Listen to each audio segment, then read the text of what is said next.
बीच में करने के लिए आई हूँ। आने वाले समय पर उसका हम बदला जरूर लेंगे। मोदी जी स्टेज के ऊपर बड़ी बड़ी भाषण देते हैं और विपक्ष को डराते हैं। हम बहुजन मुक्ति पार्टी मोदी के नारों से और मोदी के भाषण से डरने वाले नहीं है। हो सकता है तेजस्वी यादव डर रहे हो, तेजस्वी यादव डर सकते हैं। उनको कहते हैं कि चुनाव के बाद हम उनको जेल में डाल देंगे, लेकिन मैं मोदी को कहना चाहती हूँ, तेजस्वी यादव की उम्र अभी कितनी है? 24 साल। अगर मान लीजिए उसको 10 साल उसको जेल में भी डाल दे, 10 साल जेल में भी डाल दो, लेकिन तब उसकी उम्र 45 साल भी नहीं होगी। लेकिन जिस दिन मोदी जी गोदाकांड का हम लोग हिसाब लेंगे, जिस दिन हम लोग पुलवामा का हिसाब लेंगे, मणिपुर का हम हिसाब लेंगे, तुमको हम जब जेल में डालेंगे, तुम्हारी लाश भी जेल में से बाहर निकलेगी। हम लोगों को डराने की, धमकाने की जरूरत नहीं है। मोदी जी आप अपनी गिनती शुरू कर दो, क्योंकि बहुजन मुक्ति पार्टी अभी मैदान में है। बहुजन मुक्ति पार्टी मैदान में है। पूरे देश के अंदर तीसरा मोर्चा पूरे भारत में हम लोग लड़ रहे हैं। मोदी जी को टक्कर देने वाला अगर कोई है और वो कोई और नाम नहीं, उसका नाम है वामन मेश्राम।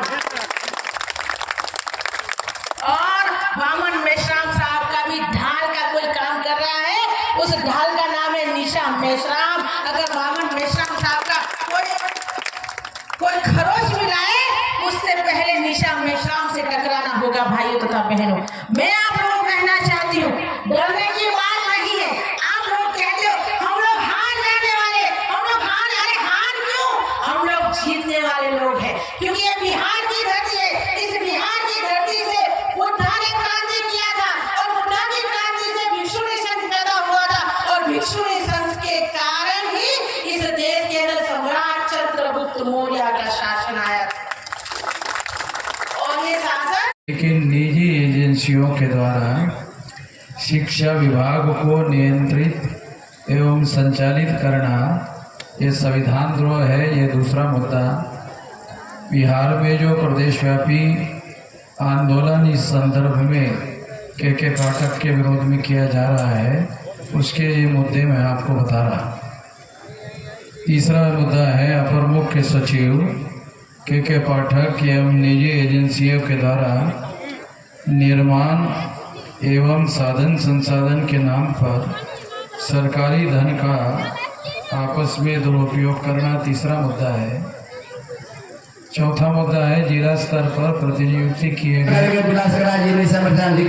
सबको हम लोग जोड़ने का काम करें, इसलिए कि सत्ता पाना है तो सबसे बहुजन समाज के लोगों को जब तक एक तरफा वोटिंग नहीं होगा तब तक बहुजनों का सरकार नहीं बनेगा। एक बात और बता देते हैं, एक बात और बता देते हैं, ईवीएम में घोटाला हो रहा है, सब लोग जानता है।